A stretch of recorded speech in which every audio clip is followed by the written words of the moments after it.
ஆண்டவர் நினைவு கூர்ந்தார். இது இயேசு கிறிஸ்துவுக்குள் பிரியமான என் சகோதர சகோதரிகளே, இந்த நிமிட நட்சத்திரக்கு இயேசுவின் நாமத்தில் நான் உங்களை அன்போடு அழைக்கிறேன்.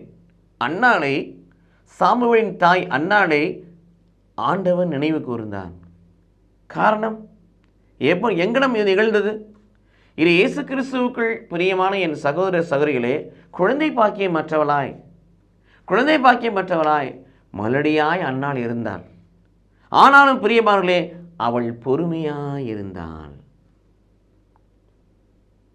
ஏற்ற காலத்தில் கடவுள் நம்மை உயர்த்துவார்.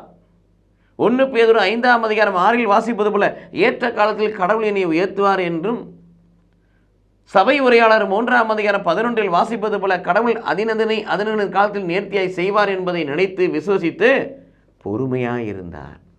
இரண்டாவது, பலர் அவர்களை பரிகாசம் பண்ணுகின்ற பொழுது அதை குறித்து வெக்கி நாணாதபடி சகிப்புத்தன்மையுடையவராயிருந்தார். எல்லாவற்றுமேலாக தன்னுடைய குமுறலை, தன்னுடைய ஆதங்கத்தை, தன்னுடைய விருப்பத்தை ஆண்டவரிடம் ஆலயத்துக்கு சென்று ஆண்டவரிடத்திலே மனம் கசந்து அழுது புலம்பி மன்றாடினார். மனிதனிடத்தில் சொல்லவில்லை, மனிதனை உண்டாக்கிய ஆண்டவரிடத்தில் போயே அழுது மனம் கசந்து புலம்பி ஆண்டவரே என்று சொல்லி அவள் மன்றாடினாள். பிரியமானவர்களே, ஆகவே கடவுள் அன்னாளை நினைவு கூர்ந்தார். மட்டுமல்ல, எல்லாவற்றுக்கும் மேலாக, ஆண்டவரே நீர் ஒரு குழந்தையை கொடுப்பீர் என்று சொன்னால், ஆண்மகவை கொடுப்பேன் என்று சொன்னால், அதை உம்முடைய ஊழியத்திற்காக நான் கையளிப்பேன், அர்ப்பணிப்பேன் என்று பொருத்தனை செய்து கொண்டாள். அன்னாள் செய்து கொண்ட பொருத்தனை கடவுளுக்கு ஏற்புடையதாக இருந்தது.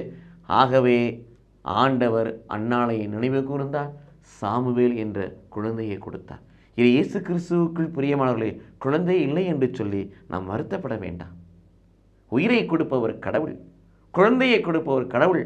நாம் கடவுளத்தில் சென்று அழுது மன்றாடி மனம் கசது செவிக்கின்ற பொழுது, கேட்கின்ற பொழுது, அவர் கொடுப்பார் என்ற நம்பிக்கையோடு இருக்கின்ற பொழுது, சகிப்புத்தன்மையோடு வாழுகின்ற பொழுது, அந்நாளைப் போல நாம் ஒரு பொருத்தனைகளை கடவுளுக்கு செய்தோம் என்று சொன்னால், கடவுள் நம்முடைய இல்லத்திலும் நம்முடைய குடும்பத்திலும் அந்த குழந்தை பாக்கியத்தை கடவுள் அபிவிதமாய் ஆசீர்வாதமாய் கொடுப்பார். ஆக இத்தனை குறைபாடுகள் உள்ளவர்கள், இத்தகைய ஆசீர்வாதத்தை இதுவரை பெறாதவர்கள் அந்நாள் போல அம்முறையை கையாளுகின்ற பொழுது அவர்களை கடவுள் ஆசீர்வதிப்பார். ஆம், இத்தகைய ஆசீர்வாதம் பெற அந்நாளைப் போல அப்படிப்பட்ட பிள்ளைகள் வாழ்வோம். கடவுள் ஆசீர்வதிப்பாராக. ஆமென்.